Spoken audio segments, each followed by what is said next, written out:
Chris Bryant's a Rocky. Yeah, so that's what's that all stupid. about, dude? What is that? I'm not a fan of that.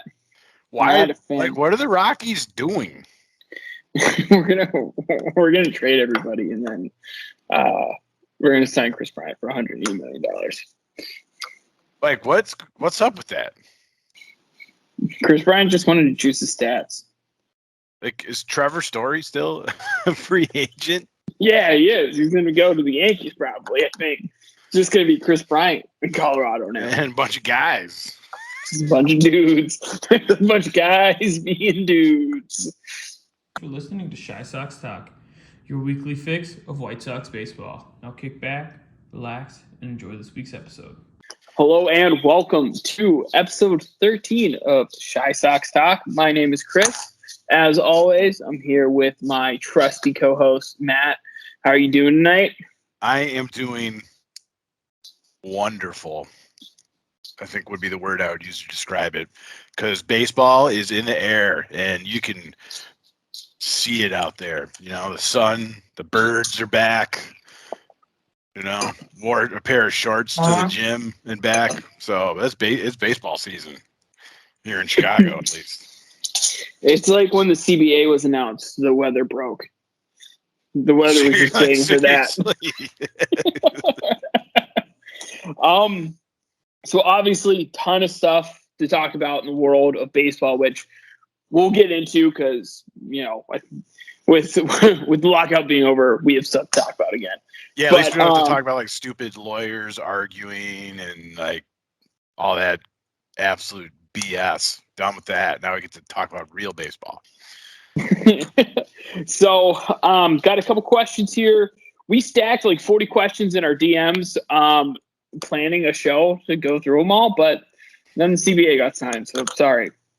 Sorry about it.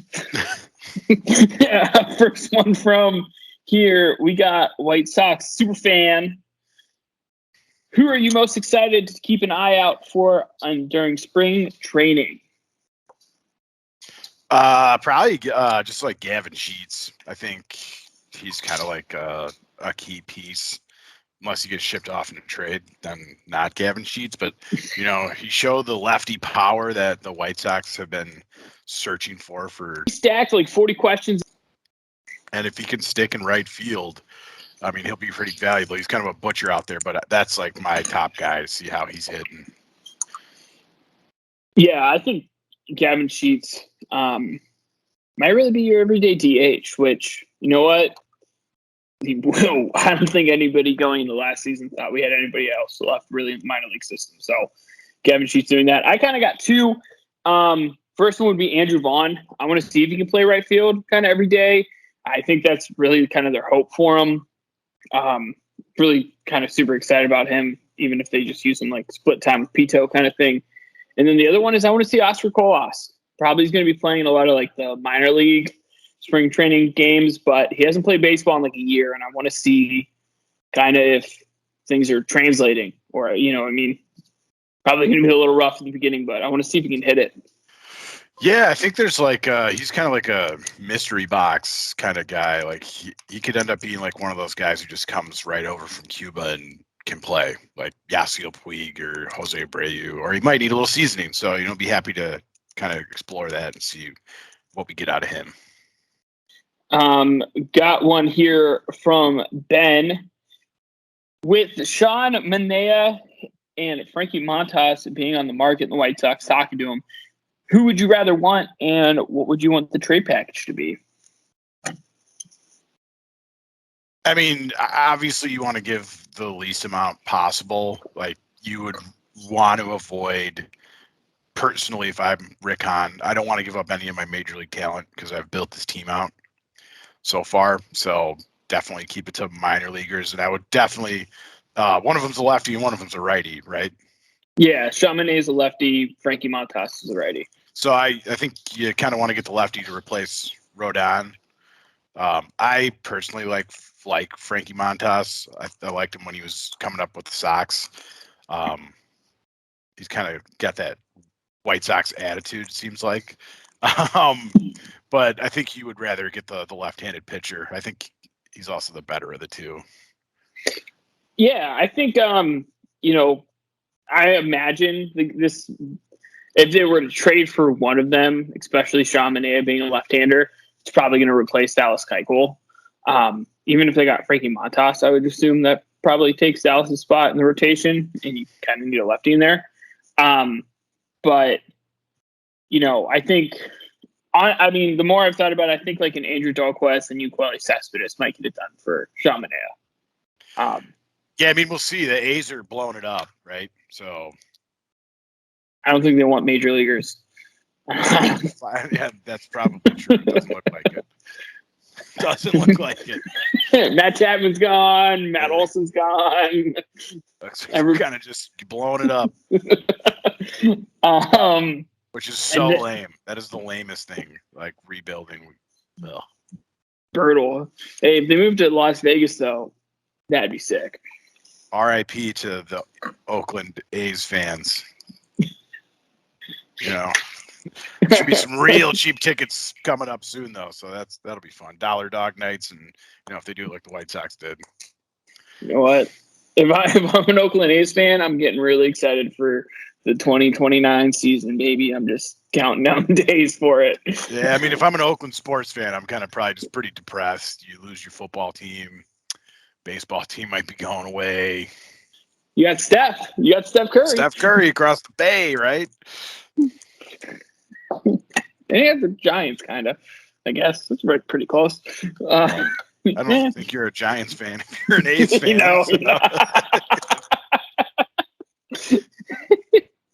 And then we got one more question from Hayden. If the White Sox are done making moves, how far do you think this current roster gets? I mean, they could go all the way. They could be a World Series winner. They could. I think they're going to make the playoffs no matter what, unless they get crushed with injuries. You got to remember last season they didn't play with Eloy Jimenez for forever, and Lou Bob La Pantera. He didn't play a lot either last year. So, and they kind of crushed it still. So I think they're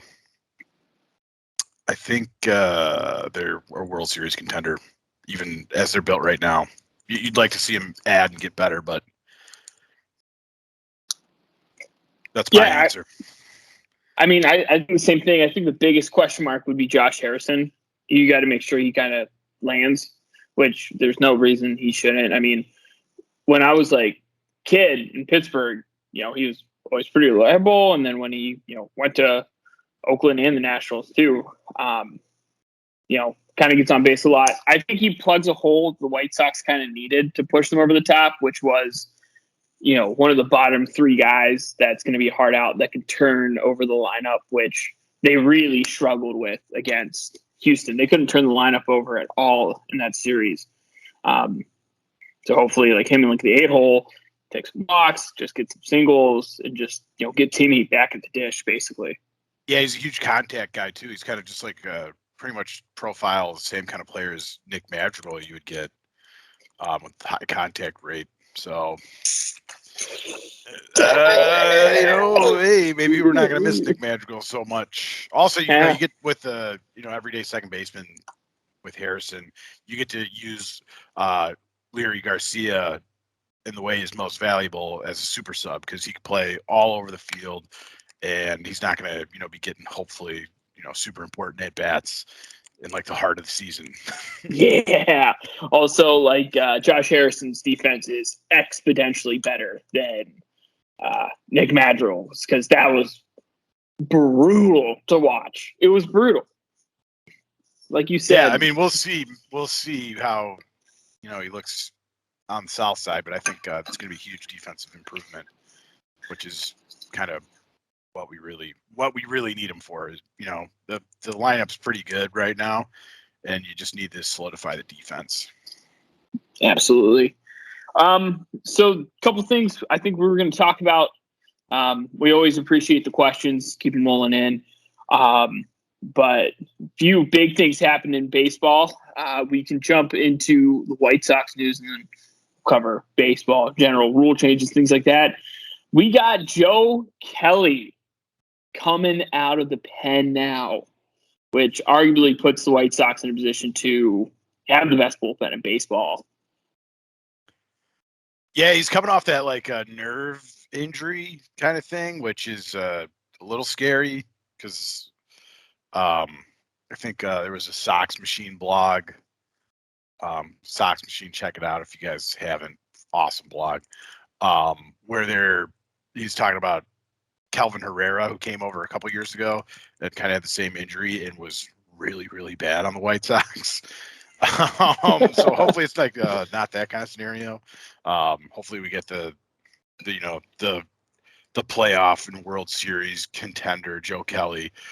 He's going to be a veteran presence in the bullpen, and he's a stud. So he's got the South Side attitude. I imagine he's probably the guy who replaces Ryan Tepera. As cool as it would be to have Ryan Tepera back, I think this is probably a sign that he's not coming back. Hopefully he's not like Kelvin Herrera, because the only experience I really had with that guy was having a White Sox franchise on MLB The Show, like 2019. All that guy did was blow saves for me in CPU sub games. So I think he was blowing saves in real life too. So yeah, just getting rocked. But I mean, as the bullpen stands now, let's say Cease, Giolito, Lynn, whoever goes, 6 innings, 5 innings, especially with Kopech probably on an early pitch count in the season. What's your ideal rollout? 6 innings coming up. Who are you using? Which innings? Kind of. How are you? I mean, it's going to be like dealer's choice for Tony La Russa, and I think Rick Hahn's probably like, let's load up the bullpen, because this is kind of like Tony La Russa's, like his genius is his use of the bullpen. So I defer to Tony on those decisions. It'll be kind of like hopefully like situational guys. What really is going to be intriguing is what happens with Kimbrel. Like, are they going to unload him? Is he going to find it? Is he going to be able to pitch in the 8th inning? If he can, then that bullpen might be one of the best bullpens, not even just in the league, but it might be one of the best bullpens in the history of baseball. If you have Hendricks and Kimbrel, like both being like lights out closer guys, interesting to see. I'm not 100% sure how it's going to all play out. I think these guys will find their roles throughout the season as they kind of settle in. But hopefully they can use Joe Kelly as kind of like a stopper for early inning stoppage to kind of solidify that transition into Hendricks. Absolutely, and I don't think Joe Kelly was ever really a closer, but you got 4 all-star bullpen arms coming out of the back end who would, I imagine, be your final 4 guys in a World Series game. However you use them: Kelly, Graveman, Kimbrel, and Hendricks. And if you're just kind of looking at on paper, if you have a lead after the 6th inning, I think White Sox fans can start checking those up. I completely forgot about blanked on Graveman. So look at that; it's even better. He kind of got buried. Better than I thought. He kind of got buried by that lockout and Marcus Semien and Corey Seager day. That is true. It feels like it was 100 years ago. I know. And then you got Garrett Crochet, who, I mean, hopefully they kind of stretch him out a little bit. Because I think he's booked to be a starter next season. I was reading that online. Kind of early predictions, I guess, maybe for him to be coming out, first inning next year. Kind of crazy how he just came straight from college and started like his minor leagues, his like minor league experience and seasoning is going to be just being a bullpen pitcher in Major League Baseball. It's kind of crazy. Same thing happened with Chris Sale too, though. He came up. He barely played in the minors before he got called up to come out of the bullpen when he first came up, and that seemed to have worked out pretty well. Garrett Crochet, one of the 2 only players ever to skip minor league baseball, to never see the minors. Just they're like, hey, you know what? You throw 102. Go out there, kid, and throw 102 miles per hour, baby. Woo! Go out there, throw 102, and then I'm going to pull you real quick. After a batter. Or was that Dane Dunning was after a batter, I think. Like, the second guy got a single. They're like, get him out of here. Mr. Glasses, get out of here, Four Eyes. That was some crazy managing. Ricky Renteria. Ricky's boys don't quit, though. So they don't. They still don't. And then obviously we touched on Josh Harrison, getting signed. There's your everyday second baseman. Like, are you going to be able to do what he does? And let's just kind of dive headfirst into the CBA. Just kind of get it out of the way first. International draft. I know they're still kind of chipping away at that. Thoughts on it? I don't really know because it seems like there's a lot of opposition from like international players against the international draft. But if you like read up on kind of how corrupt and kind of how many backroom deals are happening, and like they're like getting kids who are like 13, 14 years old, like signing contracts without really even knowing what they're signing. They're getting these kids like start juicing as like very young teenagers. It seems like a real dirty game right now. And you would hope that an international draft kind of fixes that a little bit, gives it like a more professional approach to like recruiting these guys. But then, I'm not even 100% sure how the mechanism of it will work. Like, are you still going to be able to sign free agents internationally if they're like 27? Like, we'll have to see kind of how that goes down. Maybe the White Sox will still be able to have their Cuban pipeline. But that remains to be seen, kind of the nuts and bolts and, specific details of how the international draft will work. So I'm not either for or against it currently.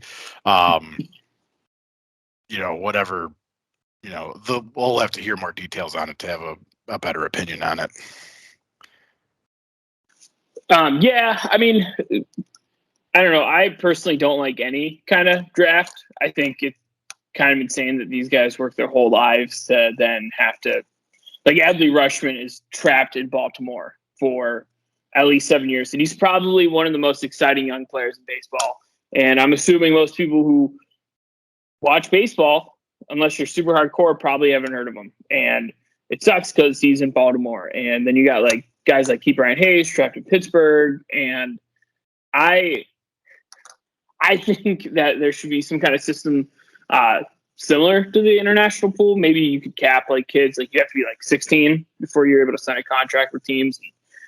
They start slipping trend into their milk bottles. But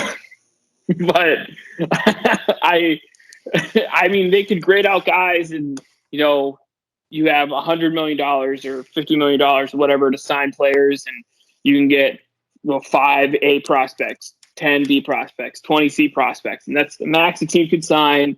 And you can either use all your money on one guy, spread it out, or however you want to do it. But I just personally, I'm not a fan of like the draft at all. I think I'm a fan of the draft lottery because it's going to stop some tanking. But I don't like top talent being hidden in baseball on bad teams, because when are bad teams ever really that good?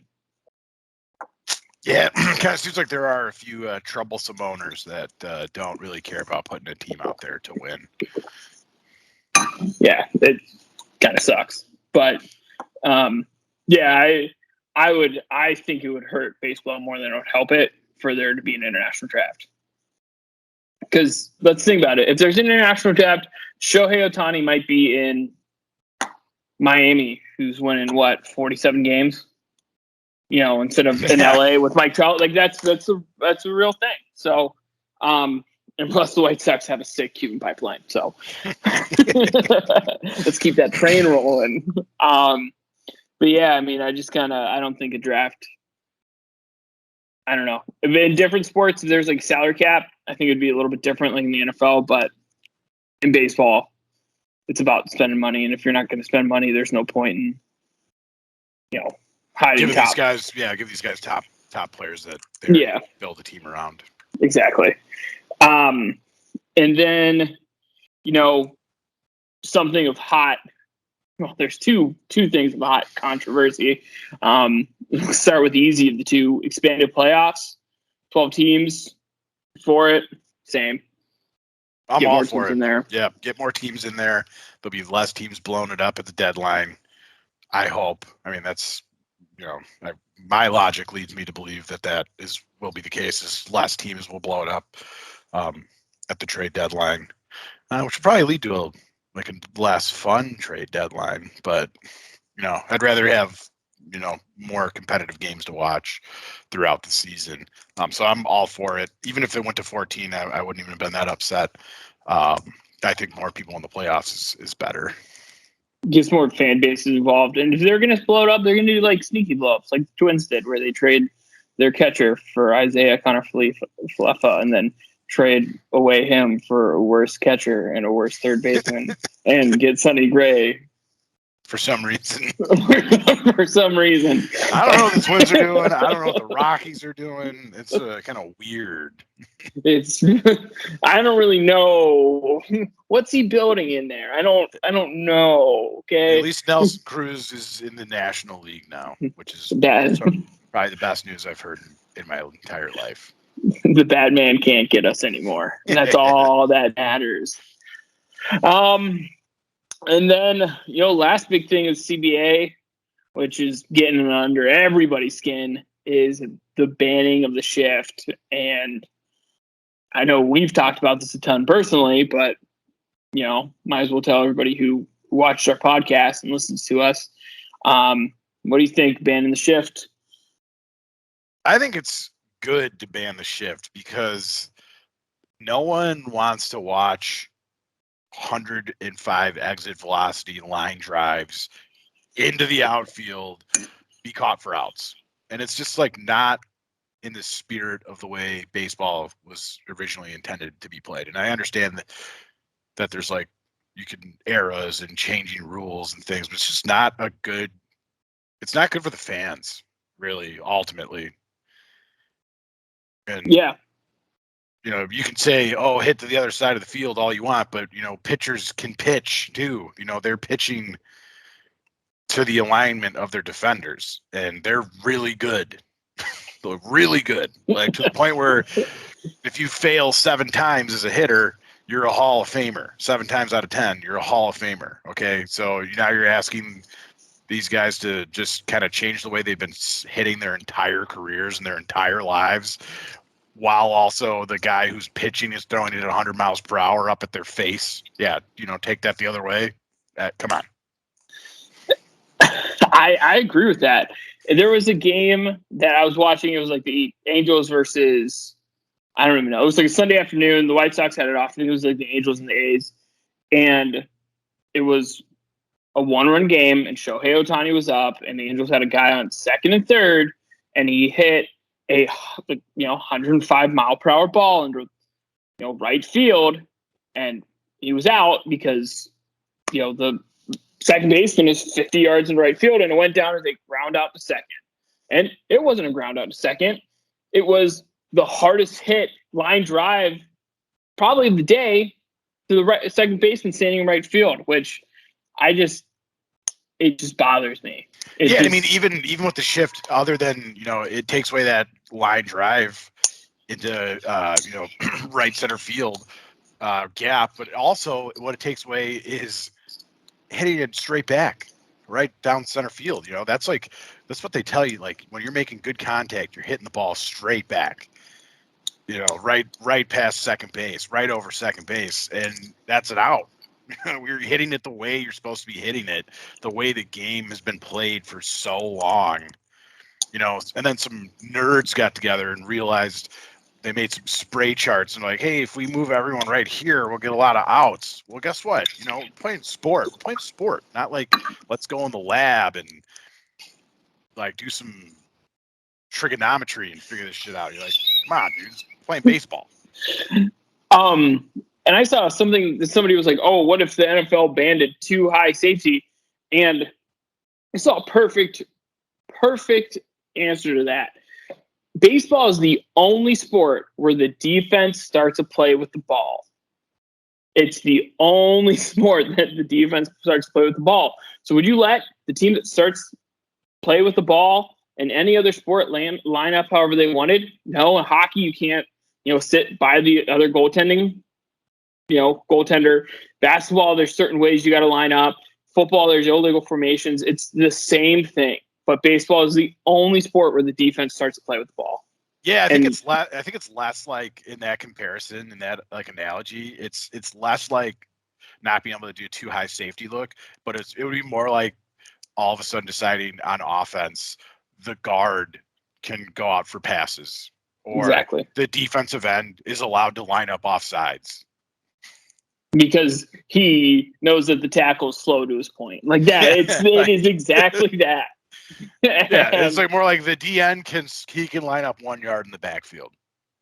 TJ Watt, he actually gets to start parallel to the tackle. So yeah, we had good luck blocking him. We hired some engineers, and they figured out if we line the defensive end up in the backfield, he's going to be able to make a lot more plays.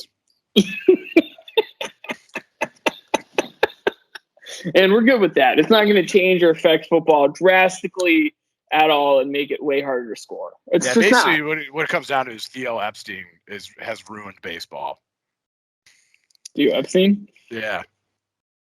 With his, all the sabermetrics and I was thinking of different Epstein for a second.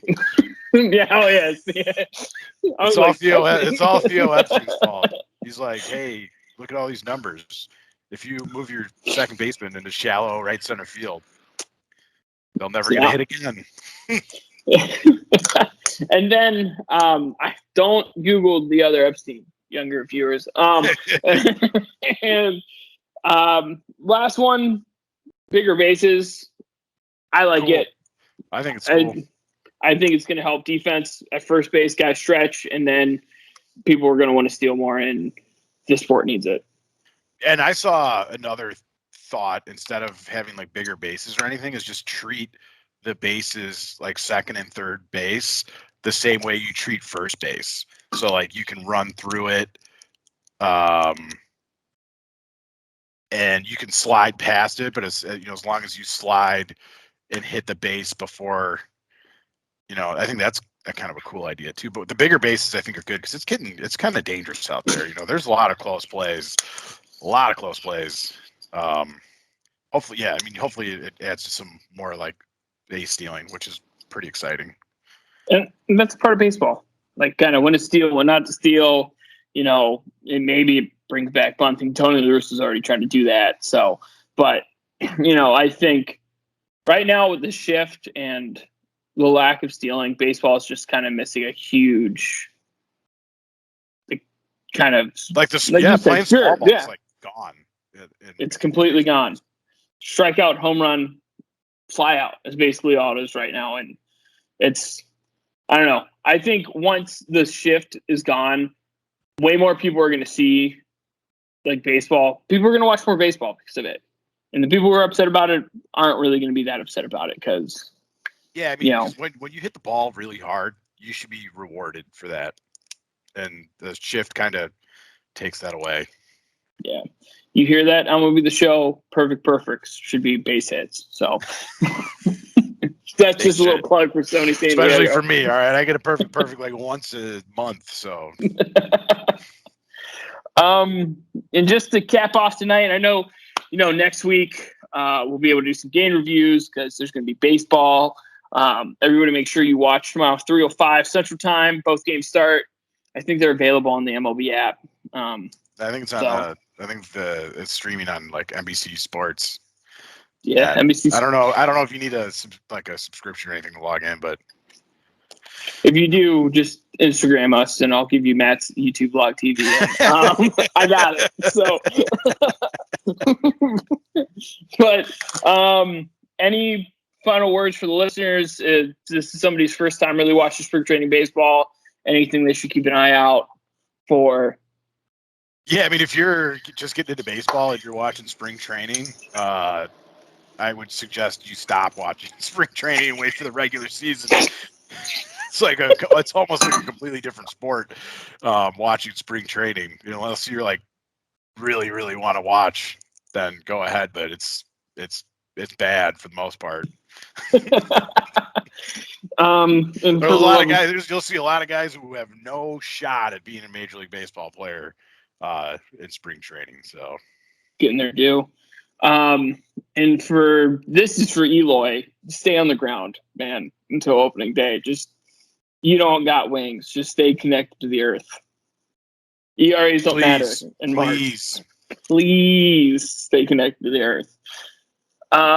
So yeah, that's it. We are super pumped to have baseball back. No more lockout rants like last week in weird White Sox trivia. So we're back, baby. We get real baseball to talk about. Can't wait to talk about actual couple games and actually see the White Sox. Hopefully they